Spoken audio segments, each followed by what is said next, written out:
Hello বন্ধুরা, আজকে অনেক দিন পর ঠেকুয়া খেতে ইচ্ছা করলো তাই বানাচ্ছি। এই দেখো থালার মধ্যে রয়েছে, সব বানাচ্ছি। এই দেখো কতগুলো বানানো হয়ে গেছে, এগুলো ভাজবো।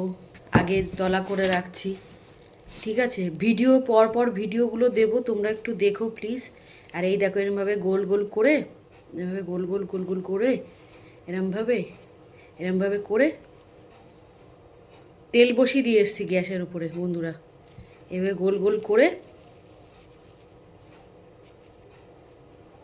এবার চ্যাপটা করে দিয়ে এই যে ছুরির এই যে চামচের পেছনের সাহায্যে এরকম করে কেটে দিয়ে কাট লাগাচ্ছি। দেখো এরকম করে ডিজাইন করে নিচ্ছি, এরকম করে।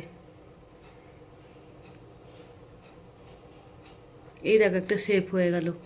এইভাবে সব কটা আমি ঠেকুয়া বানিয়ে নেবো।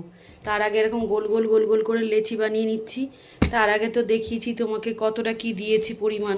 এই পরিমাণটা ঠিক দিতে হয়, যতটা ঘি দেবে ততটা কিন্তু টেস্ট হবে। আর তুমি এটা ঘিতেও ভাজতে পারো এবং সাদা তেলেও ভাজতে পারো, ঠিক আছে বন্ধুরা? কেমন লাগলো কমেন্ট করে জানাবে। এক হাতে সব করছি। নারকেল একদম ড্রাই নারকেল দিয়েছি, কিন্তু এটা অনেক দিন স্টোর করে রেখেও খেতে পারবো, ঠিক আছে?